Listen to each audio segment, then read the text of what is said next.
Welcome to TandTeaching, the educational podcast you can listen to with a cup of tea.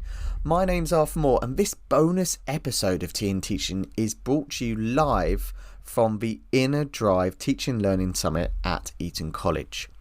So, on the 14th and 15th of February 2025, Mike and I went for the whole weekend at the conference. So, the following podcast is us talking to speakers, us talking to audience members, us talking to each other about our reflections after the sessions, and generally just trying to give you a flavour for what was an absolutely awesome couple of days.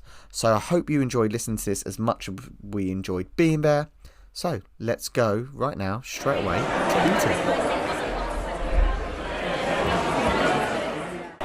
So we're just about to go into the room for Dady Christodoulou's keynote speech on the Friday. Really looking forward to this. There's really good atmosphere of people getting ready for the keynote session. So let's go and get our seats, Mike.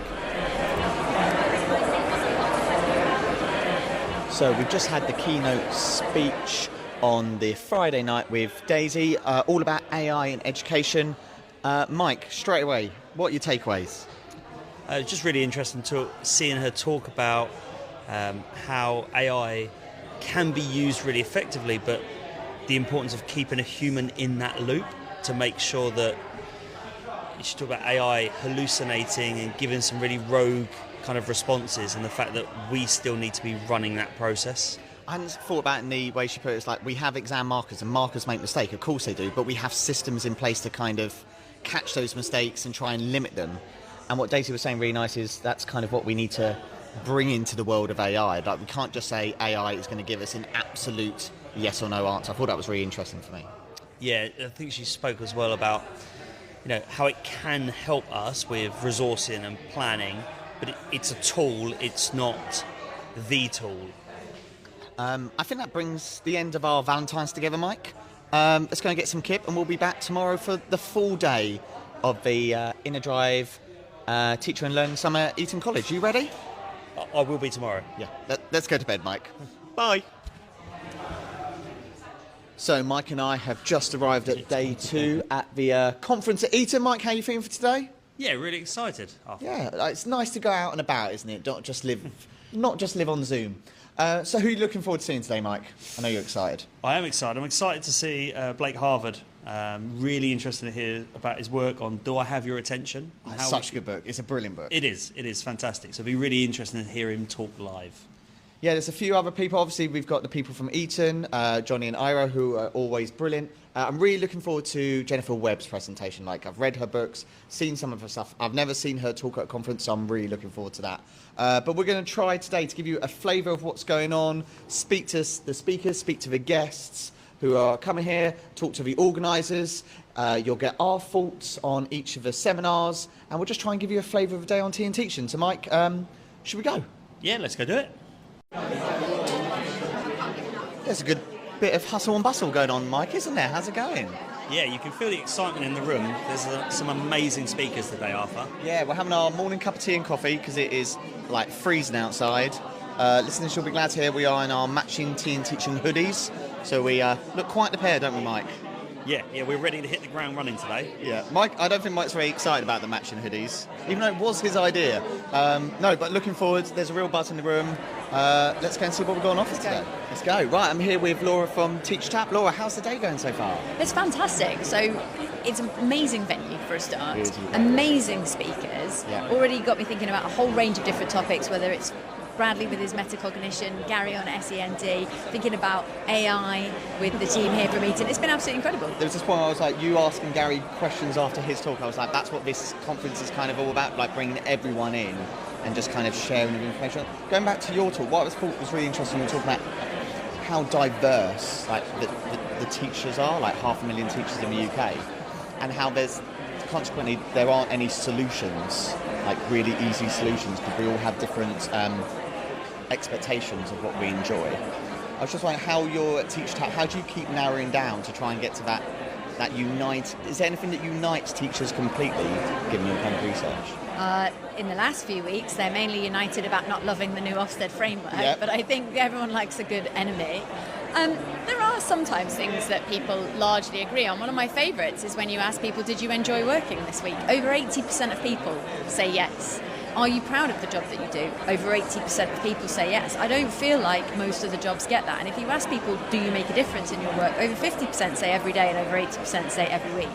So what unites teachers, even as different as they are, is the fact that they're very passionate about what they do. They all work very, very hard, but actually they do love it. And that's a lovely takeaway. Right? Yeah, it really does matter. You're absolutely right. We can talk about lots of negative things in teaching because it's hard, but we should remember that the upside of hard things is they feel good when you get It's there. a really hard job, but sometime on that drive, walk home, whatever, you can sit and you can look yourself and go, I did good today. Yeah. And I enjoyed what I did. Do you know what? Let's leave it there because that's a really nice point to end. So Arthur, talk us through first session of the conference. Laura from Teacher Tap, she's one of the co-founders of Teacher Tap. What did she talk about? What was it all about? Well, obviously it was all kind of about like how they use kind of surveys to get teachers' perceptions on information. You'll remember the line, Mike, where she said the happiest subset of teachers are head teachers married to other head teachers, which obviously got us all kind of talking. What I thought was really interesting about her talk is her idea of like teachers are really diverse because there's over like 500,000 of us. So, and because of that, it's really hard to say, oh, here's the perfect solution for teachers. And she spoke about kind of the load in teacher load is very different for different people. So like she gave full-time as an example. We say like, should we get rid of full-time? And a lot of teachers go, oh, what a great idea. That would really help. And a load of teachers go, that's a dreadful idea. It's my favorite part of the day. So it really got me thinking about when we talk about, and we do this on TandTeaching a lot, don't we? We talk about these big ideas of how we can change schools. We need to remember that maybe kind of our experiences of teaching are different to other people's, and it's such a range group. And I think, especially what I took away is like, if you're a leader in a school, you need to be really, really conscious of that. So there's no point telling a member of your team, oh, get rid of this because that stuff is like, no one likes doing that. Like, well, you might want to check that beforehand because that might be their favourite part of the day. They were my kind of takeaways. Anything you'd like to add there, Mike?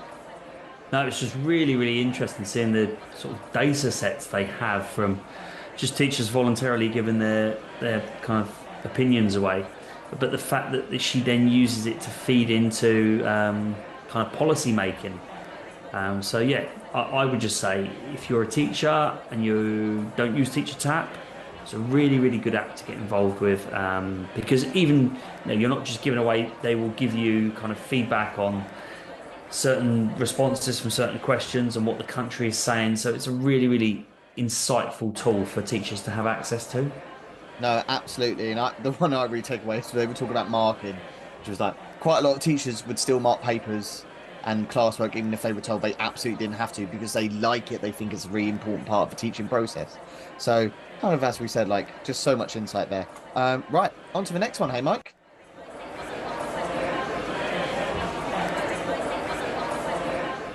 So Mike just had session 2 with Blake Harvard talking about attention contagion. Like, do you want to talk us through it? Yeah, really, really interesting. Blake flew all the way from Alabama to Eton to give this speech, which was really interesting. He talked about the overt and covert thieves of attention. So, overt things are, I don't know, a kid spills their stationery on the floor in your lesson and suddenly all the students' attention's on that.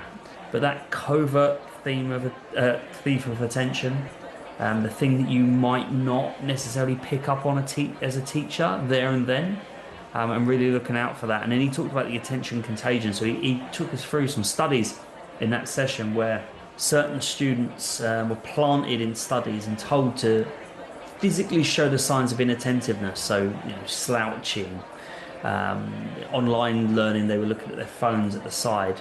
And he talked about this attention contagion, the spread of attentive or inattentive behaviours across a group of students, and the importance of us as teachers of recognising the physical signs of inattentiveness and how we need to challenge that and make sure that students are giving us 100% of their attention, which I thought was really, really interesting. He used a quote in it after saying, attention is like currency. It is a limited resource and we choose how to spend it, just like we spend our time, energy and money, which I thought was a real good takeaway.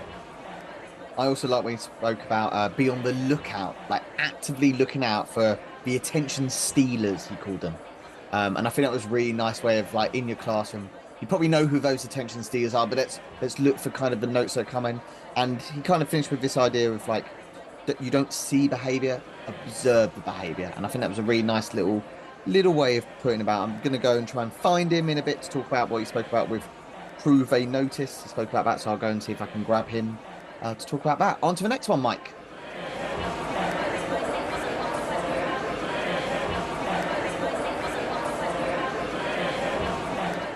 So I've managed to find Blake. Blake, great presentation. How's Eton treating you, firstly?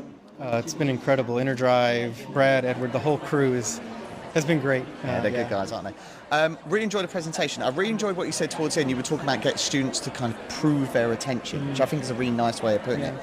I was just wondering if you have any kind of, like, that go-to. How do you get your students kind of prove they are attending to you? Sure. However you think, it's assessment really, right? And assessment can be pencil and paper. It can be just a conversation with the person next to you, right?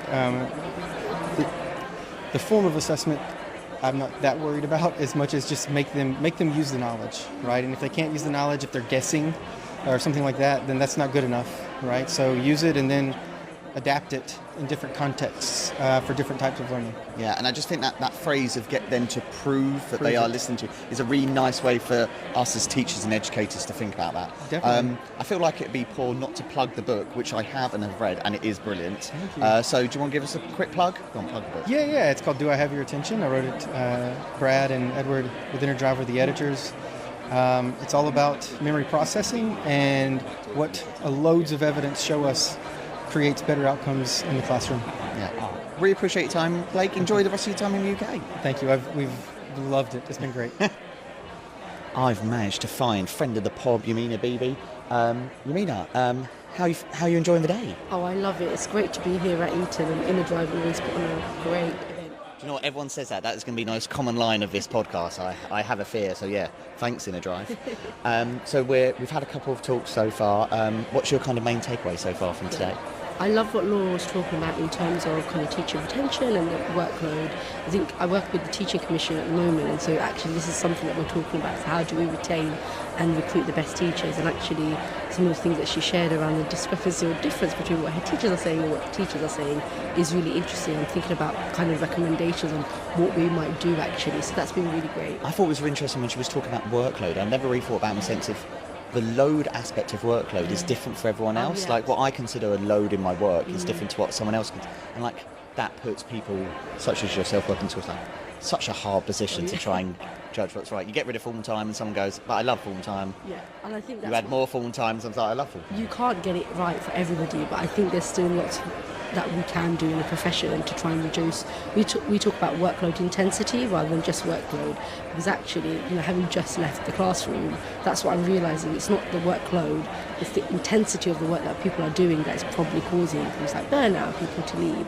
And I love what Blake talked about in terms of inattentive and attentive, like that contagion is really interesting, because I think as leaders, we do tend to think that if we just deal with the naughty kids or we deal with that behaviour, that's fine. But actually, when we let the students who are passive continue being passive, what Blake shared is that it does have an impact on those other learners. And that just made me think about, from my old deputy head in charge of behaviour point of view, is like corridor behaviour, for example. We think that that naughty child in the corridor is not having an impact, but actually they can have an impact on all those other children in the periphery. How was changeover today? It was great. There were no fights. Yeah, that doesn't mean it was a good changeover. Yeah, exactly. Yeah, we've all been there. Really loved it. Awesome, right? The hall is filling back up again, so I think we should get back in. We will see you soon for some special TandTeaching series, right? Awesome. Enjoy the rest of the day. Thank you. Oh, I've managed to find Bradley Bush, one of the hosts of the event. Brad, we're a quarter of a way through the day. What's coming up next? So next we have the rather amazing Gary Orban. He's talking about creating an inclusive school and how do we best support our SEND students. We have Johnny and Eero talking about the innovations that they're doing with AI. And then one little known speaker named Bradley Bush talking about metacognition. I've heard about that guy. Very charismatic. What's he going to talk about? How do we help develop self-awareness, self-reflection reflection and metacognitive skills in Ooh, students. exciting. Well, let's get back into the room and let's go and hear these speakers, especially that last one. I think I've heard of him. Sounds good. So I'm here with Johnny Noakes from Eton, who gave a really interesting talk about how they're using AI and training students to kind of use. I really like what you said about, like, we don't ban AI, but we have really open discussions about it. I think that's a really kind of treating them like adults, which I know is what you're all about. I'm really interested to hear, what other speaker or takeaway did you take from today's conference? Well, it's been such a great range of speakers, and all of them, of course, talking from the evidence. But actually, the thing that has come through for me today was the importance of relationships. And that's not new. We all know that relationships matter in teaching and learning. But it came back again and again and again. That you get the relationships right, that's a central thing. Everything else can grow from that, whether it's relationships between the teacher and the pupils, or whether it's relationships between teachers or the teacher and their boss. That's what you've got to get right first. You're right, everyone did, it always came back to relationships. Yeah. Didn't matter who those people were, that's what it's about. No, absolutely, I'm going to go away and look over my notes again now in a different light. Well, thank you so much for hosting, really enjoyed the talk, and I'm sure we'll see you again next time. Thanks for coming. So Mike just had a really interesting session with Johnny and Eero from Eton, our hosts today, talk about kind of the role of AI in education, how that's changing. You want to talk us through it? Yeah, they spoke about, AI is not going to go away. It's here now. It's here to stay. So, a lot of schools have gone down this route of banning it entirely, and Eton College haven't. They're instead taking the approach of teach students to use AI properly and safely, and the same way we teach students to use the internet in a safe manner. They talked about killer apps and tools, so what all these different AIs can do, and the importance of us teaching our students. It's not just ChatGPT. There are many apps out there that can do lots of different things, whether that's music AI, voices and cloning, video and editing. They talked us through that, and then they really sort of did this session about how you use things like ChatGPT to deepen learning. So appropriate use of things like researching, simplifying and self-testing, and things that aren't appropriate for using ChatGPT for. So things like proofreading, editing, outlining, summarising. So they're doing a lot of work with the students at Eton College about how to use AI in education really, really responsibly. And they were talking about not hiding away from those difficult conversations that they had those difficult conversations before they use the AI, because they know it's going to be used. I think Johnny said, like, we can ban it, they're still going to use it. So let's kick off those conversations by having those really difficult conversations, which, like, obviously we want to have in our classrooms, but we want to have at a whole school level. So yeah, a really interesting talk of just like how a school is using it. We have plenty of ideas of kind of how we can go away and implement it. Coming up next is Bradley Bush, Mike. So better get ready for his talk.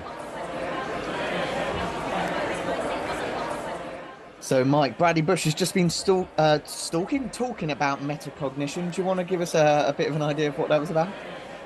Yeah, he talks about how the process of thinking and problem solving, that is what metacognition is. EF define it as ability to monitor, direct and review their own learning. He talks about how important is it that we teach students about metacognition. Maybe not as important as we think, but it is important that we plan questions that allow students to think in a metacognitive state. Which resources do I need to help me study, for instance, is a good question.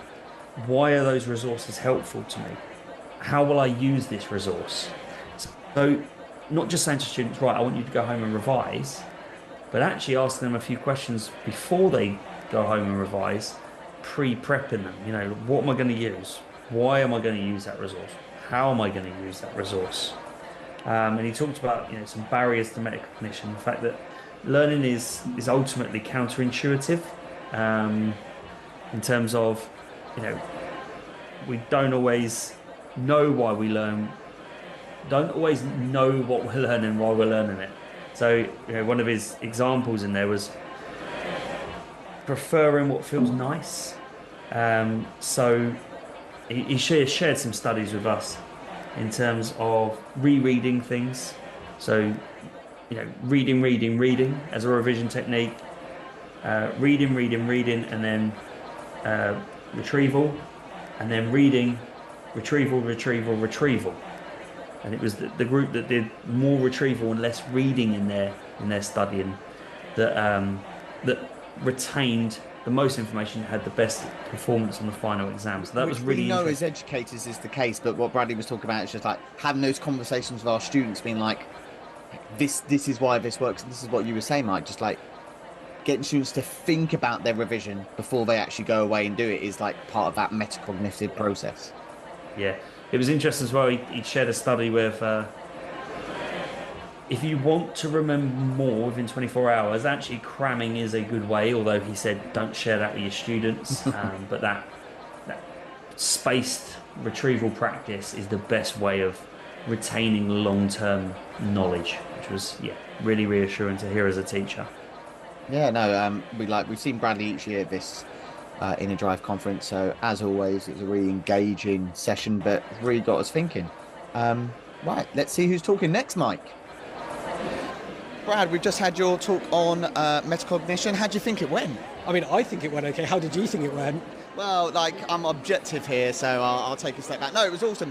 I have one question, because we were talking about kind of how it's this clever thing that's hidden away and you don't really like some definition, stuff like that. Do you think we are better off in schools not calling it metacognition? Like, not, our focus this week is metacognition. If we called it something else, you think it would naturally come into the classroom better?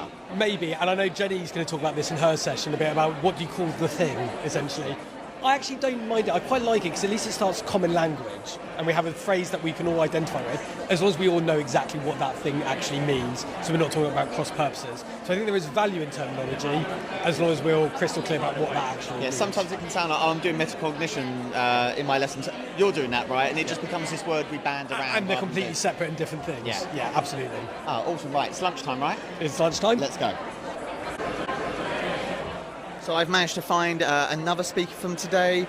Gary, thank you so much for talking. I love what you were talking about, just good teaching is SEND teaching. Like, they're not separate Venn diagrams. I'm a maths teacher, so I'm seeing the Venn diagrams in my head. That's where I went to. But I'm really interested to hear what your kind of takeaway from someone else's talk was today. Yeah, I mean, the hard thing is identifying one, because there's nuggets in absolutely everyone. The one that comes to mind, perhaps it was partly because the last one of the day, but Sufyan's talk there about leadership and how fundamentally it's about being a good person. And actually that needs to run through everything we do. So we're thinking about teaching children with special educational needs. Actually, are we treating them with dignity, with value? Are we seeing them? Do they belong? Do we care about them? And then the next step, okay, and how am I using retrieval practice to support this? How am I doing this? But the best colleagues around teaching people to send are the people who treat everyone with decency. Often, and that doesn't make it easy, but I think that's true. So Sufyan was talking about it, about leadership, and I think he's right. I think it also really extends really well to our work with children and young people as well. Yeah, absolutely right. I took so much away from his talk away. The room was absolutely buzzing. I really appreciate your time. Thank you. Thanks very much, Norris. You got far to go home today? To Cambridge, cheers. Right, Mike, we just had Gary's session. Before we start, Mike, someone described Gary as an absolute rock star to me in the audience when I was chatting with him. So what did you think of this rock star's performance? Oh, I loved it. That's it was everything we wanted from it in terms of high quality teaching and send. Yeah, he talked about the fact that send needs to sit within teaching and learning, and everything we do in terms of send needs to be looked at through that teaching and learning focus. Don't outsource our thinking to outside experts. We know these students better than anyone. So if we're noticing something where a student needs a bit more support, don't just say, right, we're going to refer it to an outside agency or outside someone. Actually, let's talk about it as a school about how we're going to deal with that situation. Yeah, we can still make that referral, but in the meantime, what are we going to do? Pupil passports and things like that are important, but they can't be the be all and end all. We've got to understand these students and what works and what doesn't work for them. And he used a really good analogy. I'm definitely going to steal this one, Alpha. Talk about automatic doors. They work for everyone regardless of your need. So what strategies do we have in our teaching that works for everyone regardless of their need? So clear instructions, for instance, building positive relationships. We don't just do that. We see that on pupil passports all the time, don't we? give them really clear instructions. Well, we're not going to not do that for other students. We're going to do that for every single student in our class. And we're going to try and build those positive relationships as well. And he talked then about equality, equity and justice. And directed us to a really good resource from Morehouse School, which is their top 10 tips for teaching students with SEM, which was, good. And he talked about how we use TAs really, really effectively, which I know is a question that a lot of schools have got and keep coming back to regularly. So he lived up to his rock star billing, I would say, Arthur, in that session. Yeah, it was an absolutely brilliant presentation. It was just reaffirming to us kind of what we know, but maybe we sometimes forget. It's like really good teaching is teaching to everyone in that classroom, and that includes your SEND students. So I know you've said this on the pod before, Mike, like just good teaching is SEND teaching. There doesn't have to be like, right, I'm going to do my teaching and now I'm going to do my SEND teaching. That's kind of not how it works. Absolute buzz in the room for that one. I feel sorry for the person who has to follow, but I also know they're going to live up, Mike, because every speaker today has been absolutely fantastic. So let's see who's up next. Right, we've just come out of Daisy Christodoulou, her session on knowledge skills debate. Really interesting, Arthur. What were your takeaways from this? Yeah, so Daisy spoke on Friday night, which we kind of already discussed, but the session today was really interesting about this kind of knowledge skill debate, or the fact there is no debate, but the fact that there still is a debate. And what I really liked is kind of Daisy's analogy of kind of like knowledge is the ingredients that we then use to make the skill, which is the cake. She also spoke about like, if we talk about these big ideas, like I want my student to be better at problem solving, it's kind of this arbitrary thing that we can just say, but we don't say, right, today I'm going to do problem solving, let's talk about that. So what she spoke about is kind of breaking these down into kind of smaller steps. And then when those steps all come together, you get these big chunks of learning. She used a lovely analogy to the marathon training. You don't just go out and keep running the marathon to train for a marathon. You go for your long runs, yes, but also you might do some shorter, fast runs because that works. But you also take a step away and you think about your diet and you think about your strength training that you're going to do in the gym. And these really like things that you can do in the classroom that will have these big kind of impacts longer term. So even if it's just talking about kind of oracy and just kind of the way that works in your lesson, like that is going to have an impact on all these other things to come. So not just focusing on these kind of big words that we want our students to be able to do, i.e. problem solving, but like you can't just do problem solving, we need the stuff behind it. So I've taken a lot away from that, just kind of think about, sometimes I focus maybe too much on just teaching these explicit steps in maths, and sometimes I need to take a step back and think what's going to help my students overall with their mathematics, and all these little steps, they're going to add up. We've only got one session left, haven't we, Mike? We have, and I think it's going to be a very good session based on what people are telling us. Let's see.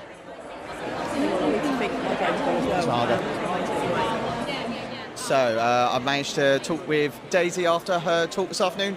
Daisy, amazing talk, taking so much away for it, but I want to hear what your main takeaway is from all the talks you've seen today. I really loved Brad's presentation, and I loved his reminder that we're often not great judges of whether we've learned something or not. So sometimes we feel really confident about something and actually we haven't learned it at all, and sometimes we feel really confused and actually some learning has taken place. So it's just a really good reminder that we're often not best placed to make great judgments. And we're all still trying to figure this thing out. That's why we're all here. Yeah. And like, if we're honest, it's never going to be completely figured out, but we want to just get a little bit closer each time. Absolutely, yeah. And again, you know, how do we? The type of thing Brad's doing, what I'm trying to do, is because sometimes our judgments are flawed and we don't always make the best judgments. That's why you need data. That's why you need to get some sort of external check on what it is you're doing and whether your feelings and your intuitions are right or whether they're leading you astray. Yeah, I was a maths teacher, Daisy. I'm all sold on the idea of data. Thank you so much for your time. Great stuff, cheers. Jenny Webb, hello. Amazing talk, really enjoyed it, but I want to hear your takeaway from someone else's talk today. Okay, cool. I mean, they were all great. They were all really, really great. And I loved Daisy the night before as well. Incredible. I really, really liked hearing Blake Harvard talking because, so he was talking about attention and that kind of, what it really spoke to for me was this there is a more complex picture in our classrooms than just how children learn in a kind of like, Maya model or something. It's not just, they pay attention and then they learn something. Yeah. It's so much more complex than that, and the environmental factors are so key. So like, really, really enjoyed how he spoke, really enjoyed. I kind of want him to like read the Blanche Dubois script from Streetcar Named Desire or something, because he's got the right accent for it. Yeah, excellent. So that'll be great, Blake, if you're listening. That'll be fab. But yeah, basically, really, really enjoyed that. It was just a really nice angle on something that we're not talking about as much, and I'd like to see us do that more. Perfect. Well, thank you for your talk. Thank you for that, and safe trip home. Thank you very much. Right, Mike, we've just had one of the other speakers that so many people told me they were looking forward to. Jennifer Webb, what are your key takeaways?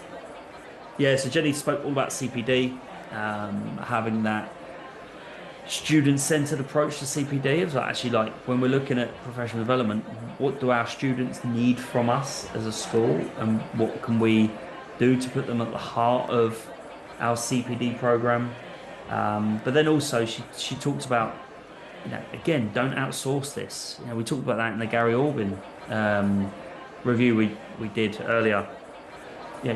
If you've got a problem in your school, if you need to do some professional development around something in your school, there are people in your school who are very good at doing that already. So before you go out and look for someone externally to come work with you, actually look at your expertise within the building as well. So yeah, it's a fascinating talk. Yeah, I really like she spoke about like when you're doing CPD and you've got all the theory that maybe you're taking away from today, but again, think about the practical implications of all that. Don't just say, oh, right, we're going to do this because the theory tells us. Think about in your context with your students. So yeah, really interesting talk. We'll keep going. So Mike, last session of the day, and I must admit, it was a really good one, wasn't it? With Sufyan Siddiq. Do you want to talk to us about it, Mike? Yeah, where do we start with that session? It was brilliant. So it was all about how you make good eggs. So essentially, how do you make sure your staff in your school are really buying into the culture of what you're doing and kind of really working for each other? So, he talked about great leaders create environments for teachers to improve, and the need to codify what it means to be a good leader, or just a good egg, just a good member of staff, And he talked about how many of your school leaders smile at people, learn your staff, like how many of them they know the name of their children of their staff, and the fact that their dog might have been to the vets recently, and that needs, even little things like walking around your school, picking up litter, showing that you care. And he talked about the real need to model this sort of behaviour. He's talking about teachers coming into the profession now might have gone through that kind of COVID thing where they sat in their dorms at university, or they sat at home learning online at university, and they didn't really have that chance to kind of grow up in the same way that we did by going to university and experiencing those things. So the fact that we really need to model those skills and those kind of values. And the quote I'll take away from that is that our values are lived, not laminated. Love that, Arthur. Really good line. Like, I've taken a lot away from that talk. What I thought was really interesting is he was speaking about, like, we all today has been kind of about CPD and pedagogy, and like that stuff is super important. But if you've got leaders who are bad eggs, then that stuff just isn't going to practically happen. So you need the people leading your schools to be good eggs, and that is talking about being a good person, like talking in the corridors, having those conversations. He said if a staff member calls up to say they're sick or their kid is sick and that's why they can't come in today, there's no discussion of, right, you need to send me your cover work right now. It's like, okay, like, how are you? Is there anything you need? Like, I hope your daughter gets better. Like, and it's those little things. As you just said, Mike, the note I had, codifying these behaviours and making it clear to everyone. I think we should also point out, Mike, it was a brilliant presentation. Like, everyone is engaged. Everyone is now kind of leaving the room just absolutely like ready to go and implement these things. Like, yeah, really good talk, wasn't it? Yeah, really good kind of final speech to what is another year of a fantastic Inner Drive summit. These things get better every year, Arthur, and yeah, you leave with this amazing buzz to get back to work again, even though it's the half term. No, absolutely. I'm going to try and find a couple of the other speakers, a couple of the other members of the audience, and then I'm going to sit down with Edward Watson, our compere and host from Inner Drive today, and just get his final reflections. But Mike, what a great day. We've had a great time. We look forward to going to these conferences in the future. Mike, pleasure as always. Yeah, thanks very much, Arthur, and thank you to you, the listener. So I've managed to jump on some of the audience, some of the speakers today to get their main takeaways. Hallie, main takeaway from today? Obviously research is incredibly important, but it's all contextual, and we can't just take something off the shelf and roll it out in any context. We've got to adapt. And I loved your question at the end about how do we learn what teachers, how do they belong? I think it's a really interesting question. Yeah, I mean, because a lot of people in my work at the moment on teacher retention and CPD and coaching are talking about belonging being a huge factor in longevity in schools. But how do we codify belonging? It's not as easy as doing 5 steps for a teaching technique. So yeah, it's interesting. Enjoy the trip home. Thank you. Right, we're at the end of the conference with Sufyan Sadiq. Sufyan, welcome to the podcast. Thank you very much for having me. Just got one question about your session today. It was brilliant. As a senior leader, who's also a PE teacher, I'm really interested. You talked about good eggs and knowing good eggs in your school. What about when you get leaders who come for interviews and you don't have that kind of cultural knowledge of them already? What do you do on interview to work out if that person is going to fit into your organisation, if they're going to be that good egg? I think a greater focus on attitude and aptitude. We know in industry there's a real focus on aptitude testing, attitudes, psychometric testing. We don't do enough of that to tell us about the kind of person we're dealing with and how that person would fit in the mould of our existing team. And it's also recognizing the fact that teams are made up of very different people. So there's no right answer of what your personality should be like. But there's also the second element around how we roll around here. That element of this is how we roll in this place, coming across to a candidate really clearly. So that when they sign up, they know that if I'm not going to roll like this, I'm going to quickly get caught out. And that means codifying your culture, being explicit about your culture, explaining your culture and your values, and talking about your values. We don't do that often enough, where we talk about how our values are lived and not just laminated, and why it's important for our people to follow the values, live the values in every interaction, whether with young people, whether with parents, whether with community, or with other staff. We've got to live those values. And I think when people hear the emphasis on that, they can decide whether they want to be a part of that or not. Amazing. Thanks so much. Pleasure. I have managed to find the compere for today, one of our hosts, Ed Watson from Inner Drive. What a day it's been. It has indeed been a day. It really has been a day. Well, it hasn't been a day because it's been a day and an evening. So exactly. Yeah, so it's been 2 days. It's been 2 days. How do you think it's gone? I think it's been wonderful for a number of reasons. Speakers have been just simply awesome. Yeah. What a team, giving us loads of insights and ideas of things that we should be thinking about for sure. I think the people have been here. Whoa! There's been some sensational people here as well, and asking some great questions and stuff like that. And overall, it's just been a wonderful celebration of CBD with ideas of what to do, and particularly with that last one, some motivation to go out there and do it. I think everyone's now buzzing for after half term. So everyone's going off to get their trains, their buses. Someone's getting a plane.